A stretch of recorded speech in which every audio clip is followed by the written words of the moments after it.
No ano de 2004, Galina Kron, de 19 anos, estava ansiosa pela formatura. Só que a garota não tinha um vestido para ir à festa. Ela, como todas as colegas da mesma idade, sonhava com um lindo vestido de festa. Faltava pouco tempo para a tão esperada festa, então Galina decidiu ganhar um dinheiro extra. Ela conseguiu um emprego como vendedora em um quiosque em um dos mercados de Voronezh. Certa vez, em um dos dias de trabalho, Galina, aproveitando um momento livre, conversava com a mãe do lado de fora do quiosque. Tão envolvida na conversa, ela não percebeu o olhar atento de um jovem rapaz. Era Yuri, filho do chefe dela. Ele não teve coragem de se aproximar dela de imediato, embora estivesse muito interessado nela. Mas, nos dias seguintes, ele começou a perguntar aos vendedores dos quiosques vizinhos quem era aquela moça e se ela tinha namorado. Depois de conseguir todas as informações necessárias, o rapaz começou a visitar Galina várias vezes por turno. Ele já sabia exatamente em quais dias ela trabalhava e, depois de conhecê-la, insistia em tentar conquistá-la. No entanto, a moça relutava em fazer contato e rejeitava as investidas dele. Ela reclamava aos colegas sobre as visitas de Yuri. Sendo uma pessoa modesta, Galina sentia-se constrangida toda vez que percebia que ele se dirigia ao seu pavilhão. Um dia, ele veio e lhe entregou uma caixinha de veludo, geralmente usada para presentear joias. E realmente, sobre o cetim branco, havia uma corrente com pingente. Yuri pediu para a moça aceitar o presente e a convidou para jantar em um café. Ele já tinha se convencido várias vezes de que o coração de Galina era difícil de conquistar, mas desta vez não esperava uma recusa definitiva. Em vão, a moça não precisava de presente. Ela olhava para a joia de ouro com um mau pressentimento e pensava que a mãe dificilmente aprovaria esse tipo de relacionamento. Ao receber a resposta negativa, Yuri foi embora e, ao se virar, gritou para Galina que ela ainda se arrependeria da decisão que tomou. Nesse mesmo dia, a vida da moça findou tragicamente. Uma das mulheres que trabalhava no mercado percebeu que, apesar do fim do intervalo, as portas do pavilhão de Galina ainda estavam fechadas. Quando algumas de suas colegas conseguiram entrar, depararam-se com uma cena horrível. O corpo semi-despido da jovem vendedora estava no chão. Havia marcas de estrangulamento no pescoço e vários cortes. A saia abaixada indicava que a jovem havia sido violentada. A renda do dia também foi roubada do quiosque. O primeiro a ser suspeito naturalmente foi o grande admirador de Galina, Yuri Antonenko. Ele justamente disse uma frase sinistra antes de se despedir da moça. Talvez nesse momento o rapaz tenha planejado seu crime? Não, nada disso estava planejado, retrucou Yuri, que voltou da pescaria para o interrogatório. E ela só deveria se arrepender de não ter aceitado os presentes. Por mais duvidosas que as confissões dele parecessem aos policiais, eles acabaram tendo que acreditar nele. Afinal, enquanto Yuri ainda estava sob a vigilância rigorosa dos investigadores, novos corpos apareceram. Em um apartamento de um prédio no bairro Pridonsky, uma mãe e sua filha foram encontradas mortas. Parece que Tatiana Fedosieva, de 33 anos, e Sasha, de 10 anos, foram vítimas do mesmo maníaco que tirou a vida de Galina Kron. Mulher e criança foram encontradas estranguladas. A menina foi abusada. Além disso, desapareceram as joias que estavam guardadas no apartamento, outros objetos de valor e dinheiro. A fechadura intacta da porta de entrada deixava claro que Tatiana permitiu a entrada do visitante por vontade própria. Ela já estava divorciada há muito tempo. Ele nem sequer visitava ela e a filha, por isso seu nome foi imediatamente riscado da lista de suspeitos. Depois do divórcio, a mulher se mantinha afastada dos homens, trabalhava como professora e dedicava todo o seu tempo livre a Sasha, sem esquecer de ligar para a mãe. Havia um vínculo especial e forte entre elas. O único homem que ia ao apartamento dos Fedosseyev era o massagista Evgeny Klinsky. Ele fazia sessões de massagem terapêutica com a menina, pois sua saúde frágil exigia isso. Ele nunca foi acusado de assédio, pelo contrário, demonstrava sentimentos mais paternais por Sasha e até chorou quando soube que ela e a mãe estavam mortas. Obviamente não podiam apenas confiar na palavra de Klinsky. Por isso, os investigadores foram ao mercado onde Galina Kron trabalhava e mostraram aos vendedores a foto do misterioso massagista. Descobriu-se que o jovem realmente era um cliente frequente no mercado e costumava visitar Galina com frequência. Muita coisa nesse quebra-cabeça já coincidiu. Restava apenas coletar o material biológico do suspeito para perícia e compará-lo com o material biológico encontrado nos corpos das vítimas. Foi nesse ponto que a solução começou a falhar. Os dados não coincidiam. Além disso, como ficou claro depois, Klinsky era totalmente indiferente às mulheres. No campo amoroso, ele se interessava mais por homens. Assim, o massagista também foi excluído da lista de possíveis culpados pela morte das 3 moradoras de Volgogrado. O próximo suspeito do assassinato dos Fedosiv foi o eletricista Sergei Rassolov. Ele foi ao apartamento deles acompanhado pelo responsável do prédio. Depois dessa visita, Tatiana, como de costume, ligou para a mãe. Algo naquele homem que verificava os medidores a deixou desconfiada. Não foi coincidência. Sergei tinha um temperamento explosivo. Quando ele começava a beber, não conseguia mais parar. Ficava bêbado e se tornava agressivo na mesma hora. Quando Rassolov foi depor, descobriu-se que ele esteve no apartamento dos Fedosseyev somente uma vez. Ademais, quando visitou a delegacia, o eletricista explosivo planejava se casar com uma mulher que conhecera recentemente. Por causa disso, ele até começou um tratamento para iniciar uma nova vida, sem manchas do passado sombrio. Logo depois, ele também foi excluído da lista de suspeitos. Assim, até agora, nenhum dos homens mencionados nesta história se revelou ser o maníaco de Pridon. 2 cidadãs, Safonova e Bondareva, lançaram uma nova luz sobre esse caso complicado. Tanto uma quanto a outra foram atacadas por um homem desconhecido, que tentou abusar delas ameaçando com uma chave de fenda e roubou suas joias. Ele esperou por Safonova tarde da noite no parque da cidade, levou ela para o porão e começou a arrancar suas roupas. Com Bondareva, ele agiu igual, mas ela escapou. 2 operários que passavam pela mesma trilha onde o desconhecido a agarrou o assustaram e o fizeram fugir.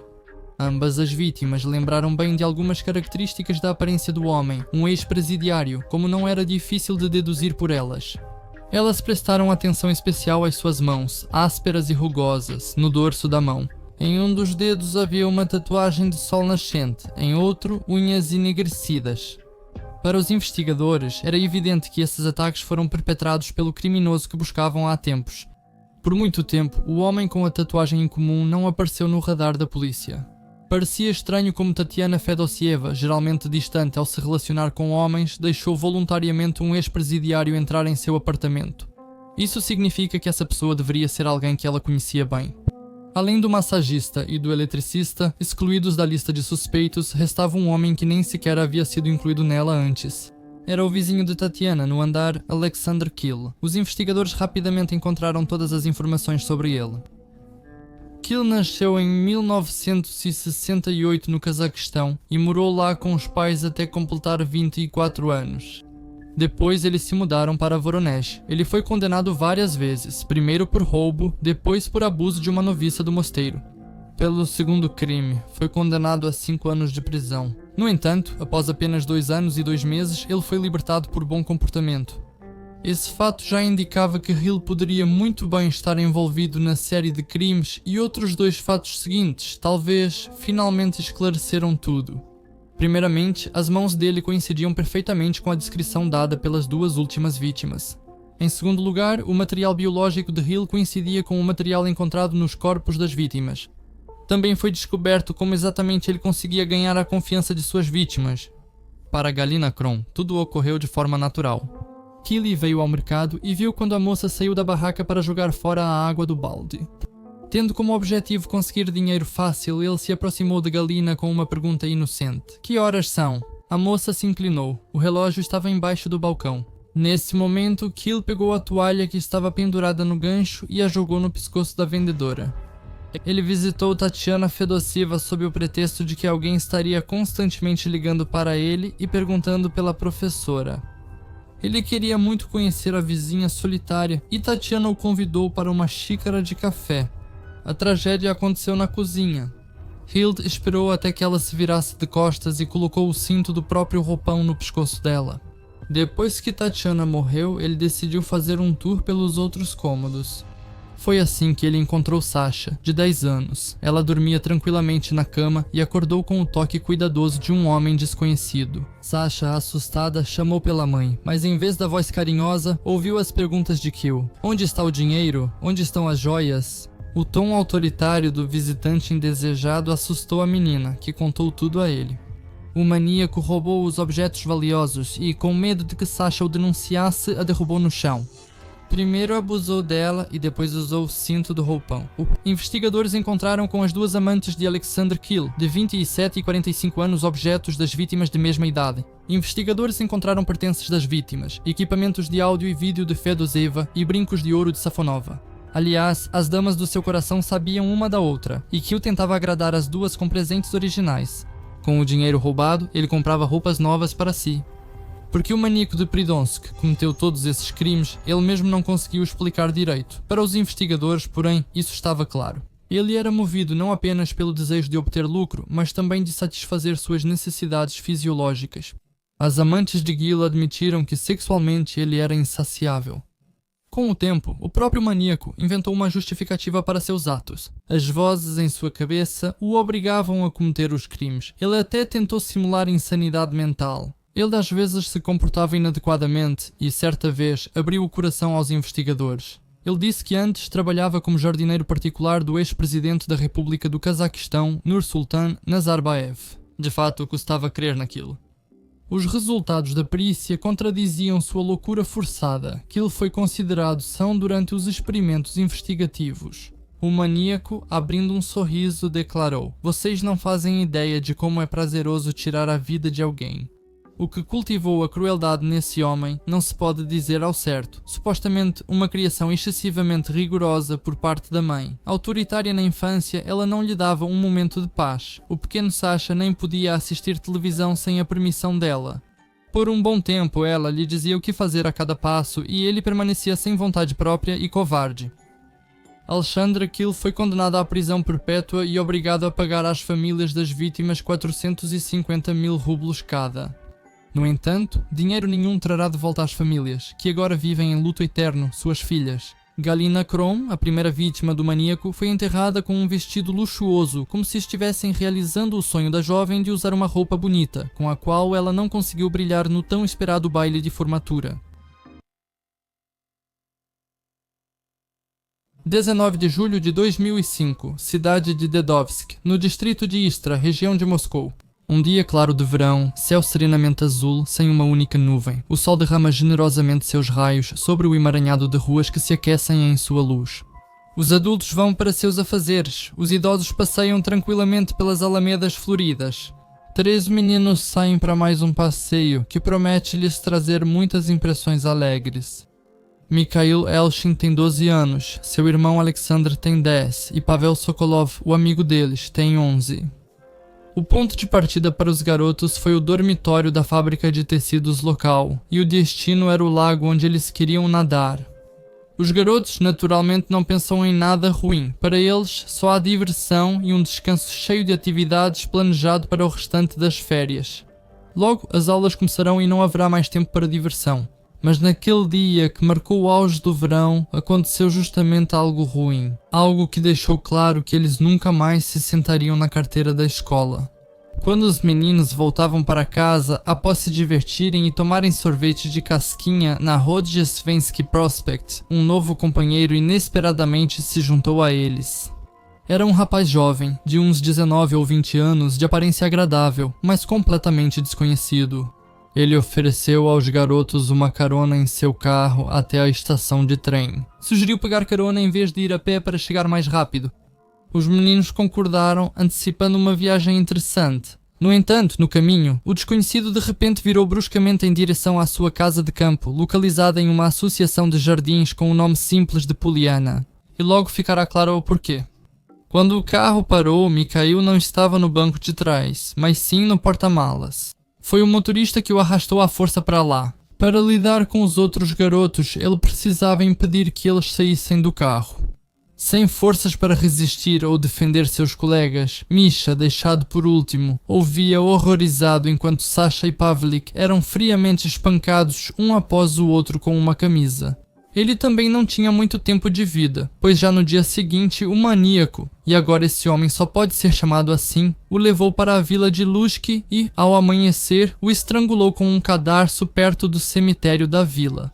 Os corpos dos 3 foram encontrados no final de julho ou início de agosto daquele mesmo ano de 2005. Os cadáveres estavam fortemente mutilados. A folhagem foi usada como meio de camuflagem superficial. Essas descobertas horríveis, embora tenham abalado o público, não conseguiram levar a investigação à identidade do criminoso e assim o caso ficou arquivado por 4 anos inteiros. Em 2009, em uma das áreas florestais de Moscou, perto daquele mesmo fatídico campo já conhecido por nós, foi encontrado o corpo de uma menina. A pessoa que tirou a vida da estudante cobriu o corpo com um banco de carro e uma mala, possivelmente para dificultar a descoberta do cadáver. Ela tinha 14 anos. As circunstâncias da morte desta vez quase imediatamente se tornaram objeto de interesse da investigação. Descobriu-se que a última ligação telefónica da falecida foi com Alexei Sergeyevich Kruglov, irmão de sua mãe, seu tio. Além disso, foi constatado que justamente nesse dia Kruglov saiu do trabalho, coincidentemente mencionando o desaparecimento de sua sobrinha. E o tio preocupado, felizmente, foi detido muito em breve. E então ocorreu o mais fascinante. O suspeito confessou sinceramente não só esse crime, mas também vários outros, entre os quais estava o assassinato brutal de 3 garotos, do qual já haviam até se esquecido. Quanto ao último ataque, os detalhes são os seguintes. Kruglov se ofereceu para acompanhar sua sobrinha Ana até a escola. A menina, sem suspeitar de nada, concordou e alguns instantes depois foi estrangulada com um cordão. Todo esse pesadelo aconteceu no distrito de Istra, na rua Sharikopod-Shipnikovaya. Logo vieram à tona detalhes do primeiro crime cometido por Kruglov. Isso aconteceu em agosto de 2003 em uma casa de campo. Naquela ocasião, a vítima também foi uma criança. E antes de descobrir o que aconteceu depois, deixe seu like neste vídeo, inscreva-se e ative o sininho para não perder novas histórias estranhas e assustadoras. E também siga o canal Strashnoti no Telegram. Lá o formato é totalmente diferente, tem muito conteúdo e uma atmosfera própria. A entrada é proibida para os fracos de coração, mas se você é corajoso, o link está na descrição. O nome dele era Petya. Ao que tudo indica, Petya era amigo da Annie, aquela mesma sobrinha do Dushegub que morreu pelas mãos dele 6 anos depois. Por isso, visitar de vez em quando a casa da amiga era algo normal para o garoto. Ele tinha 9 anos. Naquele dia de agosto, o maníaco levou o Petya, que não suspeitava de nada, para sua casa. Quando o menino estava sentado calmamente na cama, Kruglov se aproximou por trás, colocou uma corda de varal em volta do pescoço dele e começou a apertar sem cerimônia, até que o corpo sem vida da vítima ficou estendido sobre o cobertor.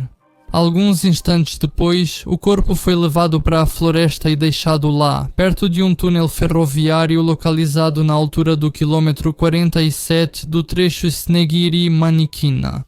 Essa foi a primeira experiência criminosa de Alexei Kruglov. Ele se disfarçou muito bem, embora soubesse perfeitamente o que havia feito. Ele tentou desesperadamente apagar os rastros do crime e de todas as formas evitar a responsabilidade criminal. Daí tanta agilidade e destreza para se livrar do corpo. No que diz respeito a este caso específico, após a exposição de Kruglov em uma das audiências, a mãe de Petya, Natalia Vladimirovna, prestou depoimento. Ela confirmou a informação de que no dia 17 de agosto de 2003, seu filho estava na casa de campo. E 9 dias depois, ela recebeu uma ligação informando que o menino não dormiu na casa da avó. Natalia, sem conter as lágrimas, descreveu brevemente a situação. Eu fui para lá imediatamente depois que soube disso. Perguntamos aos vizinhos. À noite, minha mãe procurou a criança, gritando e chamando. Depois, um homem saiu do terreno de Kruglov e, interrompendo-a de forma rude, mandou que ela não fizesse barulho e voltasse logo para casa. O próprio culpado não conseguiu dizer nada compreensível, apenas limitando-se a algumas frases. Quando começaram as buscas pelo Petya, estavam eu, minha irmã e o marido dela. Eu conhecia o menino. Na verdade, eu não permitia que Anka trouxesse amigos quando não havia adultos. Eles gritavam demais e eu não gostava disso. Sobre se Kruglov viu a criança diretamente no dia do crime, no dia 25, ele também disse de forma meio distante: "Bom, não sei, não posso dizer com certeza." As buscas começaram quando estávamos nos preparando para ir para casa. Soube disso quando a polícia chegou. Nenhuma explicação clara além disso.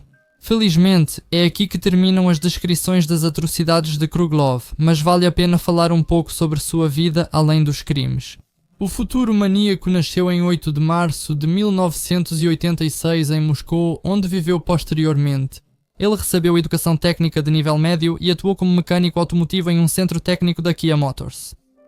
Não se sabe mais nenhum detalhe sobre sua infância e juventude. Também não está muito claro porque ele começou a tirar vidas.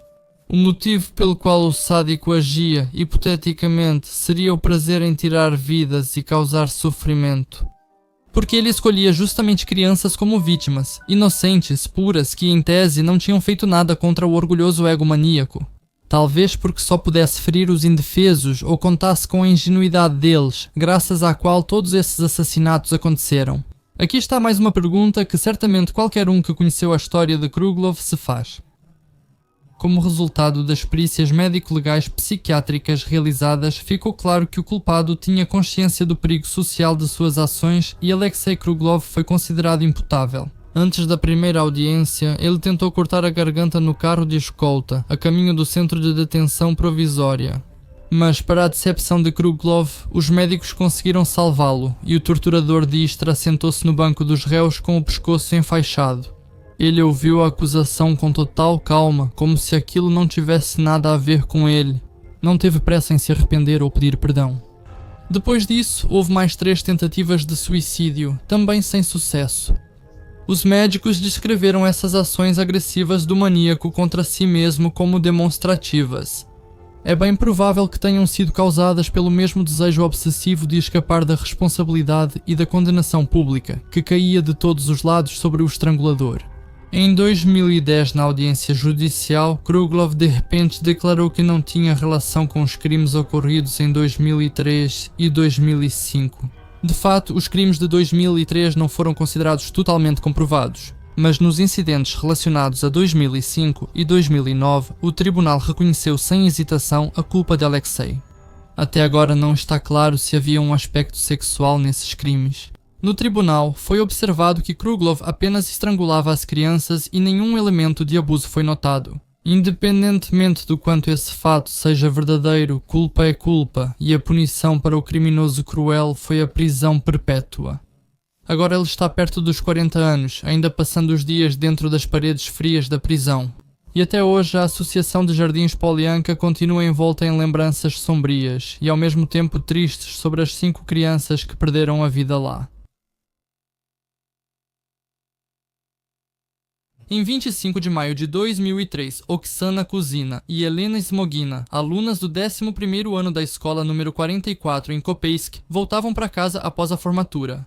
O último sinal soou ainda de manhã cedo, e isso significa que as garotas não só tinham férias de verão cheias pela frente, mas também uma entrada marcante em uma nova fase da vida adulta. As garotas descansam, o crepúsculo aparece nas janelas alheias, as luzes pálidas das lâmpadas ficavam imóveis. As amigas discutiam animadamente os planos para os próximos dias, a preparação para os exames de admissão na universidade local e relembravam as circunstâncias da animada festa que havia terminado literalmente 1 hora atrás. De repente, um homem desconhecido bloqueou o caminho das formandas. "Não quer se conhecer, bela moça?" perguntou ele a elas, e um sorriso estranho passou por seu rosto. Oksana e Helena não queriam se envolver com um desconhecido e, por isso, recusaram educadamente o interesse dele e seguiram em frente. O homem saiu abruptamente do lugar e avançou sobre as garotas como um vendaval. 2 golpes fortes na cabeça derrubaram Oksana, mais um e Helena caiu no chão. O desconhecido não parou por aí, pois os golpes fortes na cabeça deixaram a vítima atordoada, e agora ele podia lidar facilmente com as duas. Primeiro, o homem arrastou as garotas para os arbustos. Depois, sem pensar muito, começou a desferir golpes ainda mais fortes nelas. Batia no rosto, cabeça, abdômen e braços. Depois de espancar, despiu Oksana e a violentou. Em seguida, fez o mesmo com sua acompanhante. Em seguida, o maníaco tirou a vida delas por asfixia. Para isso, ele usou objetos improvisados: a alça da bolsa de Oksana e a tira do avental escolar de Helena. Posteriormente, os corpos das 2 jovens foram achados em um jardim de infância. Um estaria deitado perto do caixa de areia e o outro pendurado de cabeça para baixo em um galho grosso de árvore. Também ficará claro que, naquela noite fatídica, os moradores locais ouviram gritos dilacerantes, mas não tomaram nenhuma atitude. Talvez fosse a última chamada. Os jovens estavam se divertindo e festejando. Brigas em festas assim são frequentes. Como dizem, tudo pode acontecer. Depois que Oksana e Helena não voltaram para casa, seus pais ficaram alarmados e, na manhã do dia 26 de maio, procuraram a polícia. Apesar de terem sido informados que as buscas só poderiam começar 3 dias após o desaparecimento das garotas, os corpos foram encontrados facilmente naquela mesma manhã. Crianças brincavam por perto. Os corpos estavam tão terrivelmente mutilados que, durante o funeral, foram cuidadosamente cobertos pelas mães. O assassinato das alunas abalou imediatamente Kopesk por inteiro. As pessoas começaram a procurar a polícia, chamando atenção para qualquer pessoa suspeita. Porém, o real culpado não foi encontrado. Certa vez prenderam um homem suspeito, mas ele não tinha envolvimento com o crime. Talvez essa história tivesse sido gradualmente esquecida se não fosse por outro ataque horrível que aconteceu 3 meses depois. No dia 18 de setembro, uma jovem voltava do trabalho. Seu caminho passava pela rua da ferrovia. Ao virar a esquina de um prédio residencial em direção a um beco próximo, ela foi atingida violentamente na cabeça por um soco. A vítima começou a gritar muito alto, o que provavelmente fez o agressor duvidar de sua própria força. Desta vez, 2 rapazes da localidade reagiram imediatamente, chamando a polícia na hora. Enquanto os policiais estavam a caminho, a mulher que gritava já havia morrido. Ela foi espancada e depois morta por asfixia. Ao chegarem ao local do crime, os policiais se depararam com uma cena horrível. Das moitas saíam pernas nuas, com marcas de ferimentos recentes. O corpo desfigurado da vítima apresentava no pescoço uma marca de corda com um padrão único. Ao seu lado, uma fita cassete da banda Mirage. A natureza parecia indiferente ao ocorrido. Da grama vinha o canto melódico de um grilo, um leve sussurro do vento passava pelas folhas. Mas entre esses sons habituais havia outro, mais suspeito, o estalo de galhos secos. Parecia que alguém estava preso nos galhos das árvores. Os agentes sentiram que algo estava errado, mas não precisaram pensar muito sobre o que ouviram. Logo eles perceberam um homem que estava escondido na árvore. Ele não conseguiu fugir antes da chegada da polícia, então teve que brincar de esconde-esconde diretamente no local do crime. O capturado Vyacheslav Yaikov, de 27 anos, rapidamente confessou 6 crimes de homicídio. Um cometido em 18 de setembro, o assassinato de 2 formandas em 25 de maio e mais 3 outros, todos igualmente cruéis e variados nos métodos de tortura das vítimas. Depois, ele detalhou todas as atrocidades que cometeu. A participação de Yaikov na última morte foi confirmada graças às suas impressões digitais naquela mesma fita cassete do grupo Mirage. Após a prisão, vieram à tona detalhes sobre crimes anteriormente cometidos por Yaikov. O início de sua biografia criminosa foi marcado por um assassinato em outubro de 2002. Isso aconteceu em um posto de gasolina. Yaikov derrubou a mulher com vários golpes na cabeça, o que não foi difícil já que ela estava em estado de embriaguez alcoólica. Posteriormente, esse método de controlar vítimas indefesas se tornou sua marca registrada. Em seguida, ele tirou a vida dela por asfixia. O corpo dela foi encontrado em um barranco. A roupa íntima estava abaixada, o peito e o abdômen estavam expostos. O crime seguinte ocorreu à noite de 1º de maio de 2003. Mais uma vez, uma jovem um pouco embriagada cruzou o caminho de Yaikov. O confronto entre o maníaco e a vítima em uma das cooperativas de garagens não durou muito. Logo, do chego estrangulou a garota e tirou sua vida com um cordão que sempre carregava no bolso. O corpo seminu foi achado em arbustos na Avenida da Vitória. A cavidade bucal da garota estava cheia de todo tipo de lixo, como embalagens de seringas e cigarros. Como Yaikov explicou mais tarde, ele fez isso porque, antes do beijo, ficou incomodado com o forte cheiro de álcool vindo da boca dela. 3 semanas depois, o criminoso voltou às ruas de Kopeisk com o objetivo de tirar a vida de alguém. Desta vez, ele agiu de forma um pouco diferente. Ofereceu bebida a uma mulher desconhecida. Ela aceitou de bom grado e caiu na armadilha do maníaco. A bebida acionou um mecanismo mortal no cérebro de Yaikov. Ele espancou sua companheira de bebida com extrema crueldade e a matou usando um cordão de varal. O corpo da vítima também estava parcialmente despido.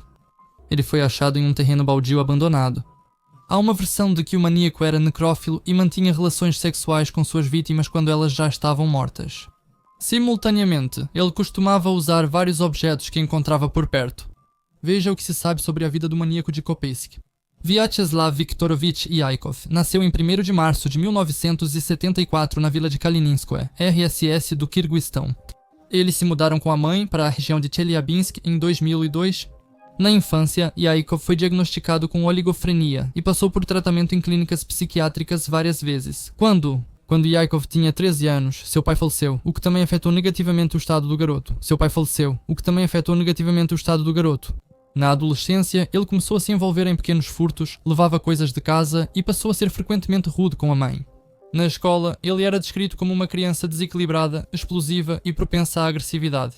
Em um acesso de raiva, Yaikov podia bater a cabeça na parede e se cortar com vidro. No Quirguistão, ele foi detido por tráfico de substâncias proibidas, mas foi isento de responsabilidade criminal devido ao seu estado mental. A punição para o jovem traficante foi passar por reabilitação em uma clínica. Em sua terra natal, Yaikov se casou com uma moça com deficiência intelectual. A vida familiar corria de forma bastante tranquila. Os recém-casados cuidavam da casa e do jardim. Contudo, após Yaikov mudar-se para a Rússia, sua esposa não o acompanhou devido a um problema com substâncias proibidas. Na cidade de Kopeysk, Yaikov trabalhava como operário. Esse era seu principal ofício, e sua atividade favorita no tempo livre era tirar vidas. A mãe dele também não ficava parada. Trabalhava em uma padaria, perto de onde, aliás, os crimes foram cometidos. Vyacheslav Yaikov foi considerado culpado por todos os homicídios. A conclusão da primeira perícia indicou que ele se desviou do caminho correto devido à insanidade. Diversas perícias desse tipo foram realizadas e, como resultado, ficou evidente que o maníaco não tinha consciência do perigo de suas próprias ações. No tribunal, ele chorou e disse que não queria tirar a vida de suas vítimas, apenas queria trazê-las a um estado de paz interior. As mulheres que conheciam Yaikov pelo trabalho contaram aos investigadores que ele sempre reclamava de solidão e da falta de atenção feminina. Mais ou menos a mesma ideia o próprio maníaco tentou transmitir aos policiais. Ele expressava seu forte desejo de se conectar com as garotas, mas elas não eram receptivas a isso. E então, uma mistura de raiva, mágoa e confusão mental dava seus frutos. Depois que as vítimas de Yaikov chegavam àquele estado tão desejado e equilibrado, ele, segundo suas próprias palavras, as beijava apaixonadamente. Embora nenhum vestígio biológico tenha sido encontrado nem nos corpos das vítimas, nem nas proximidades. No entanto, além do distúrbio mental, o motivo dos crimes também foi considerado sexual, como indicam as ações específicas realizadas com os corpos das vítimas. Em fevereiro de 2005, o Tribunal Regional de Chelyabinsk decidiu enviar o maníaco para tratamento compulsório em um hospital psiquiátrico de tipo especializado, onde ele permanece até hoje. Hoje, aos 47 anos, ele só se comunica com sua mãe de 70 anos. Vera Ivanovna Yaikova insistiu várias vezes na revisão do processo criminal, estando convencida de que seu filho é inocente. Segundo ela, Vyacheslav era uma pessoa pacífica e no trabalho sempre o elogiavam. No entanto, Vera Ivanovna apontou a principal falha no caráter do filho. Ele não tem opinião própria, é influenciável, maleável, sempre faz tudo o que mandam, pois não é capaz de pensar criticamente. A fala dele também é bastante ruim. A mãe de Yaikov acredita firmemente há 18 anos que seu amado Slava não poderia ter tratado essas mulheres com tanta crueldade. E, na opinião dela, também há poucas provas de seu envolvimento nesses crimes. Ele não é agressivo, chora muito, diz que foi intimidado e constantemente ameaçado, chantageando com o fato de que eu teria problemas, admite Vera Ivanovna. E, além de mim, ele realmente não tem mais ninguém. Em 2002, em janeiro, uma jovem de 25 anos chamada Tatiana veio de Minsk para Moscou. Em um dos dias gelados de inverno, um jovem se aproximou dela e perguntou qual era o motivo de sua tristeza. Ele sugeriu que se conhecessem e, em um tom alegre, aparentemente para animá-la, acrescentou: "Hoje é meu aniversário." Pelo visto, essa frase causou um efeito mágico na moça. E algum tempo depois, o aniversariante falante já estava instalado não em qualquer lugar, mas diretamente no apartamento de Tatiana, em um prédio localizado na Avenida Leningrado. Na verdade, essa visita não terminou com uma festa, mas sim com o roubo da ingênua moradora de Minsk e a perda de sua vida por estrangulamento. Foram roubados vários objetos de valor. O corpo da jovem foi encontrado em 18 de janeiro amarrado e com marca de estrangulamento no pescoço. Em março de 2013, Svetlana, de 22 anos, também veio para Moscou, mas de Omsk, para visitar parentes. A jovem praticava danças orientais e, de modo geral, tinha muitos planos para a vida. Por exemplo, sonhava em trabalhar como cabeleireira. Mas aí, nos sonhos dela, interferiu sua prima Ira, que sugeriu colaborar com um grupo de dança e se apresentar em vários estabelecimentos. Cheia de entusiasmo, Svetlana gostou da ideia, e o amor pelo novo ofício foi crescendo aos poucos. Ela ganhava uma quantia considerável, parte da qual enviava para os pais. Na vida pessoal também estava tudo ótimo. A moça começou a namorar um rapaz bem de vida, e com a bênção dos pais, eles até planejavam se casar. A vida mostrava para Svetlana apenas seus lados mais brilhantes, mas um dia, na rua, um carro parou na frente dela e um desconhecido se ofereceu para levá-la até em casa.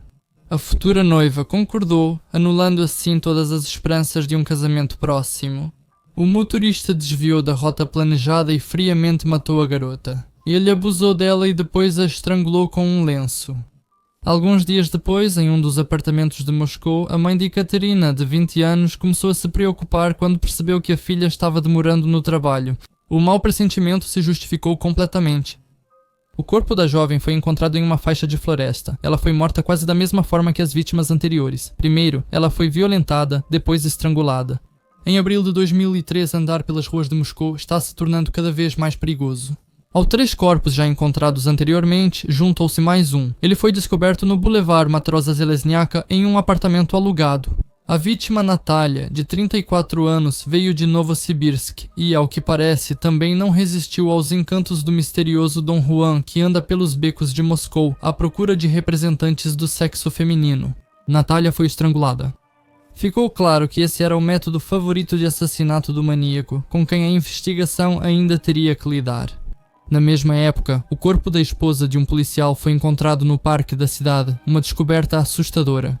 Como se descobriria mais tarde, durante uma viagem de carro, ela e o marido tiveram uma briga. A briga foi tão intensa que a mulher, não aguentando mais, foi obrigada a sair do carro e seguir a pé pelo acostamento, sem rumo. Foi aí que ela foi pega.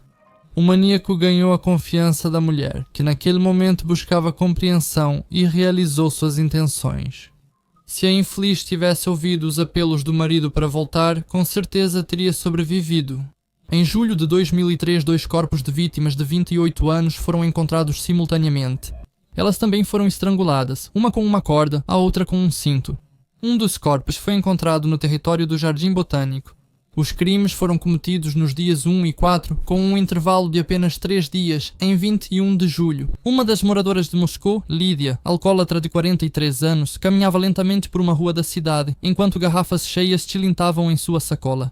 De repente, uma voz repreensiva de um estranho soou. "Não é demais para você sozinha?" A mulher não era avarenta, então convidou o homem alegremente para sua casa e pensou: "Vamos tomar um gole juntos." Mas às boas intenções de Lídia, o convidado respondeu de modo inesperado. Ele acabou com ela e, quando seu filho Anton chegou em casa, ele tinha 13 anos, o menino se deparou com uma cena horrível. O criminoso também matou o menino, eliminando assim uma testemunha indesejada. O corpo de Anton foi achado enforcado na porta de um cômodo. E antes de descobrir o que aconteceu depois, deixe seu like neste vídeo, inscreva-se e ative o sininho para não perder novas histórias estranhas e assustadoras. E também siga o canal Strash Naughty no Telegram. O formato lá é completamente diferente, com muito conteúdo e uma atmosfera única. O link na descrição é para os corajosos, pois a entrada é proibida aos fracos de coração. Logo, rumores assustadores sobre um maníaco se espalharam pela cidade. Apesar disso, as autoridades não acharam necessário soar o alarme, pois na opinião delas, os crimes não estavam relacionados entre si. Além disso, por algum motivo desconhecido, os ataques contra mulheres cessaram. Nesse mesmo período, um certo Vladimir Mirgorod, de 25 anos, foi condenado pelo Tribunal Preobrazhensky a 6 anos de prisão por abuso e roubo. A jovem que foi vítima das obscenidades de Mirgorod e seu amigo não ficou calada e denunciou diretamente seus agressores à polícia. Em janeiro de 2005, Mirgorod foi condenado pelo Tribunal Distrital de Preobrazhensky a 6 anos de prisão. Ele não era suspeito da série de crimes brutais com resultado fatal, apesar de que, após sua prisão, esses crimes cessaram no norte e noroeste de Moscou. Em julho de 2010, o maníaco foi libertado. Durante uma das visitas de rotina ao policial do bairro, ele acabou deixando escapar que tinha crimes mais graves em seu histórico, especificamente homicídios. Essa confissão deixou o investigador em alerta. Eles passaram a prestar mais atenção em Mirgorod. Logo depois, um fato surpreendente foi descoberto. As impressões digitais dele coincidiam com as encontradas nas cenas dos crimes cometidos entre 2002 e 2004. Aquele que manteve toda Moscou em pânico por 2 anos foi encontrado. Não se sabe quantas mulheres e jovens ainda teriam sofrido em suas mãos se o maníaco não tivesse se entregado por conta própria, por pura imprudência. Vale ressaltar que, na maioria dos casos, Mirgorod conseguia mascarar habilmente os rastros e enganar os policiais, que já não eram conhecidos por sua iniciativa. Como ficou claro, Vladimir ficou aliviado quando o segredo finalmente veio à tona. Ele desejava ardentemente essa revelação para se livrar dos tormentos da alma. A confirmação da culpa pelos crimes cometidos não demorou a chegar. Ele confessou apenas 8 episódios e os investigadores tiveram que lembrá-lo de muitos outros casos de privação de vida. A participação de Mirgorod nos crimes brutais foi comprovada por perícia de DNA. Descobriu-se que, para tirar a vida das pobres garotas, ele usava diferentes objetos improvisados.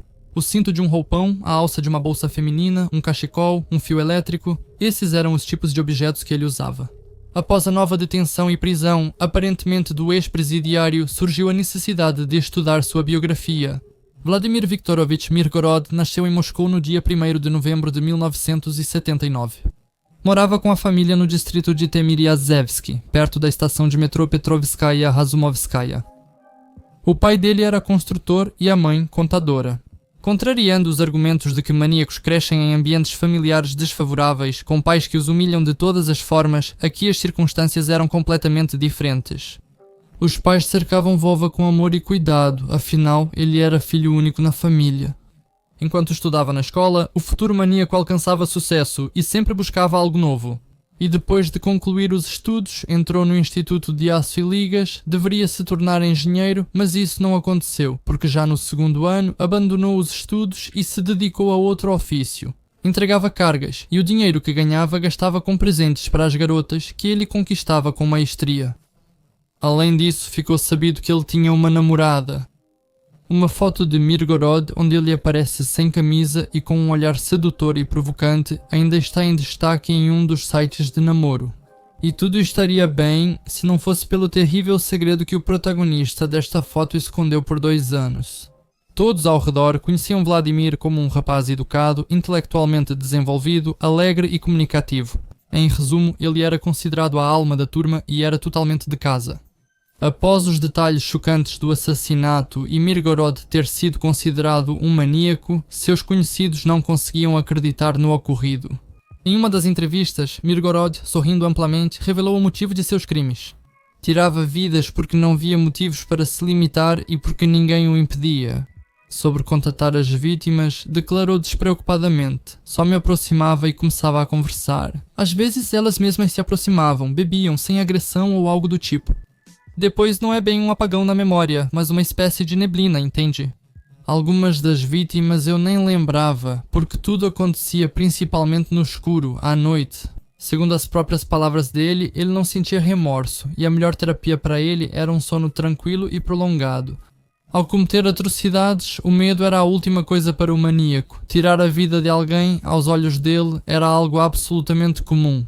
Isso não vai contra a natureza humana, explicou Mirgorod. As pessoas tiram a vida umas das outras literal e figurativamente. Assista à televisão. Ele se arrependeu dos crimes apenas parcialmente, mas nunca pediu perdão aos parentes das vítimas. O estrangulador, como Mirgorod passou a ser chamado posteriormente, foi considerado mentalmente capaz e, em 30 de janeiro de 2012, foi condenado à prisão perpétua. O primeiro local de detenção do assassino foi a colônia Chyorny Berkut, na região de Sverdlovsk, e depois ele foi transferido para outra colônia com um nome bem inofensivo, Snedzinka, no território de Khabarovsk.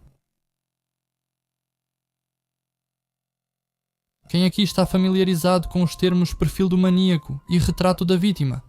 Como regra, futuros maníacos já mostram sinais ainda na infância, e foi assim no caso que vou contar hoje. É possível identificar um maníaco ainda na infância. Será uma criança propensa a comportamentos cruéis e agressivos, que se destaca na escola e aterroriza a família, ou é o contrário? É aquele colega de classe quieto e retraído com quem ninguém conversa? Não existe uma resposta definitiva. O herói, ou melhor, o anti-herói da história de hoje, já se destacou desde a infância. Seus pais eram visitantes frequentes na sala do diretor da escola, e em casa, atrás de portas fechadas, sua irmã era regularmente espancada e atacada por ele. Um sinal de alerta para os pais deveria ter sido a execução do animal de estimação da família. Ainda muito jovem, talvez por curiosidade ou talvez já naquela época por prazer, ele matou seu próprio cachorro enforcando-o. Não foi possível descobrir se ele foi punido por isso, já que não restam testemunhas daqueles tempos distantes. Mas ele não sentia remorso ou culpa pelo que fez na infância, nem pelo que fez já adulto. As avós contavam que ele matou seu cachorro porque o cachorro gostava mais da irmã dele. Ou seja, às vezes ele também matava sua irmã. O distante ano de 2000, nas pequenas cidades, nem todo mundo ainda tem televisão colorida, e o rádio e os jornais são as principais fontes de informação. Os fatos ocorreram em Griazi, região de Lipetsk. Uma jovem chamada Virginia estava voltando para casa tarde da noite. Aos 19 anos, a vida dela estava apenas começando. Os pais ajudavam como podiam. Os amigos apareciam na vida dela não só quando havia algo para festejar. O namorado a cercava de cuidado e atenção. No final de setembro, já escurece cedo. Os ônibus, como do costume, atrasavam e não seguiam o horário em qualquer época. Talvez tenha sido exatamente por isso que a vida, que mal começava a ganhar ritmo, foi interrompida. Virgínio, ou melhor, o que restou dele, foi encontrado em outubro daquele mesmo ano, em um campo. Os restos carbonizados foram identificados arduamente. Segundo a investigação, a jovem ainda estava viva quando o fogo consumiu completamente o monte de feno. Os pais e os entes queridos da jovem ainda vão demorar para descobrir quem pôs fim à vida de Virginia Bruntseva. Junho de 2002. Inês Sabikova também estava voltando tarde para casa pela estrada intermunicipal de Lipetsk-Griazi. Ela decidiu pedir carona. Afinal, 15 a 20 km a pé é uma distância superável, mas ainda assim considerável. Só vão encontrá-la em 2004, quando os parentes derem o alarme sobre o desaparecimento da jovem. Aliás, vou deixar materiais adicionais sobre esse caso no Telegram do Strashnoti, o link está na descrição do vídeo. Em uma pilha de lixo nas britadeiras abandonadas da fábrica de cal serão encontrados restos mortais com sinais de uma morte antinatural e muito assustadora. Foi assim que Inês acabou no lugar errado, com as pessoas erradas e pagou com a própria vida. Ano novo, vida nova. Zoya Roshina comemorou o ano de 2003 em boa companhia de amigos. Tinha o que comer, tinha o que beber, tinha um teto sobre a cabeça. Zoya não queria mais do que isso. Ela guardava 1 ou 2 segredos terríveis pelos quais pagou com a vida. Em 2 de janeiro de 2003, seu corpo congelado foi encontrado em uma área deserta do distrito de Griazinski. Como resultado da autópsia, foi encontrada uma alta concentração de álcool no sangue. A investigação sugeriu que a mulher simplesmente foi descuidada, não calculando a quantidade de álcool e a distância até em casa.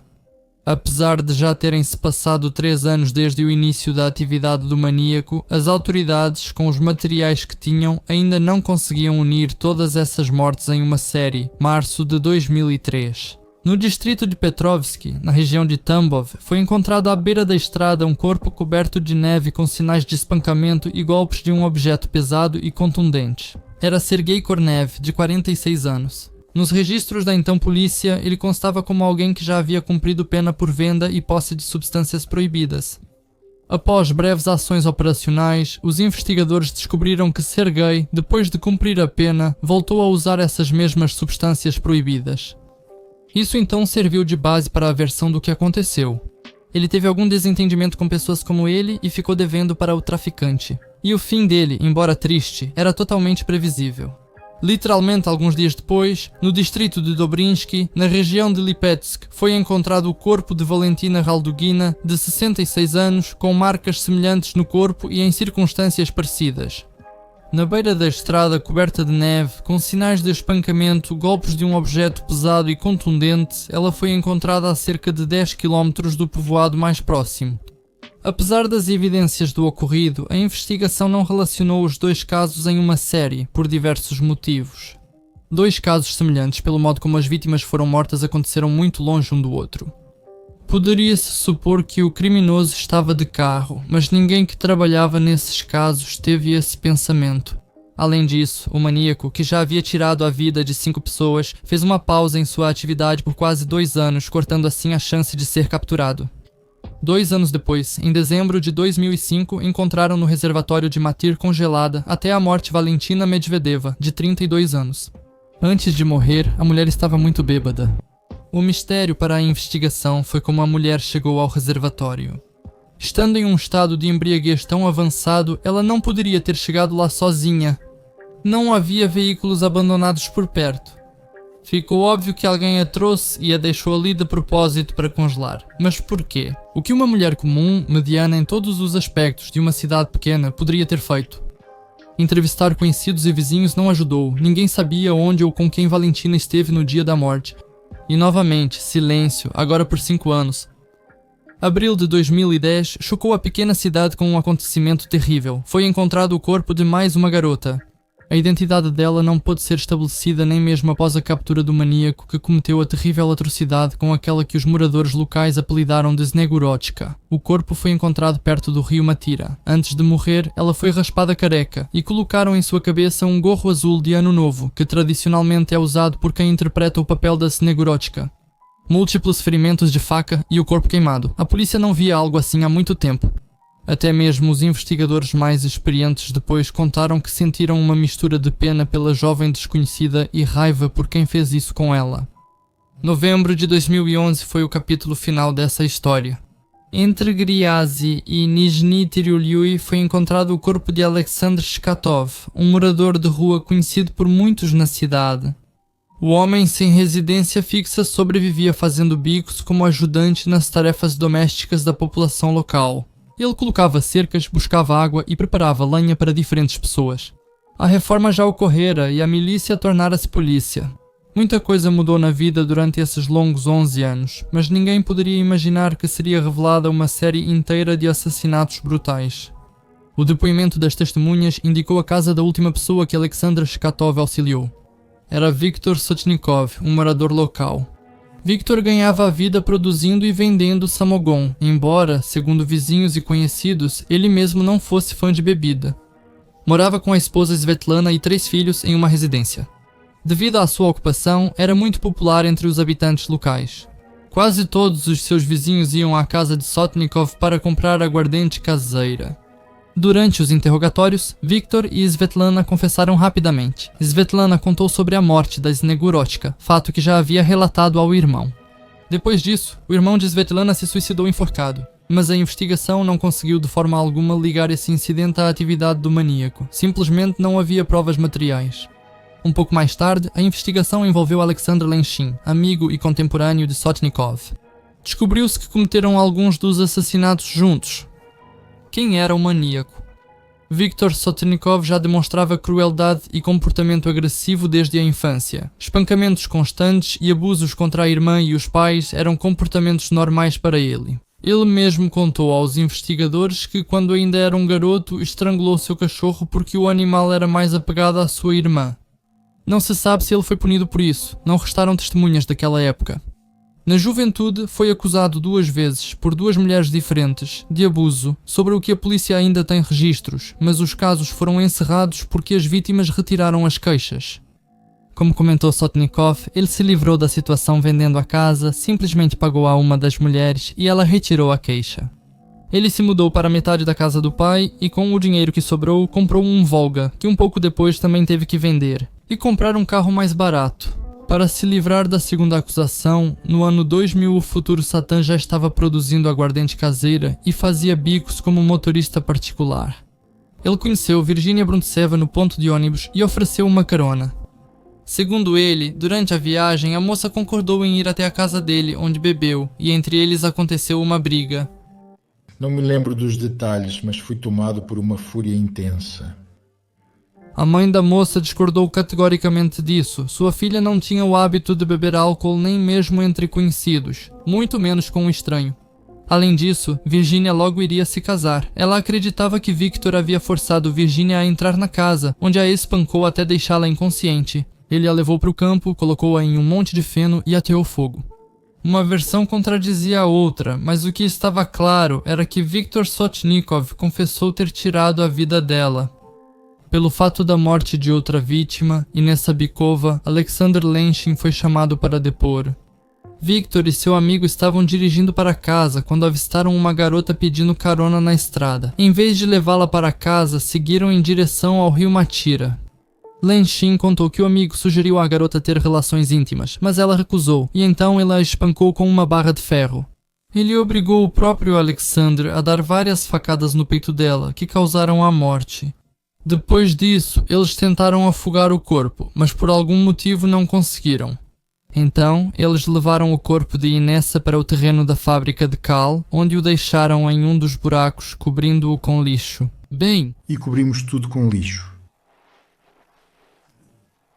como já se sabe, o corpo dela só foi encontrado em 2004, quase 2 anos após a morte. Zoya Roshina também foi tirada da vida por Sotnikov junto com Lentin. Ela, assim como Lentin, morou por um tempo na casa de Viktor e sabia sobre os 2 crimes anteriores. Com medo de ser pego, Sotnikov sugeriu ao amigo embriagado levar Zoya para longe da cidade, ao que ele concordou. Eles colocaram Zoya, que estava bêbada e adormecida, no Volga e a levaram para fora da cidade.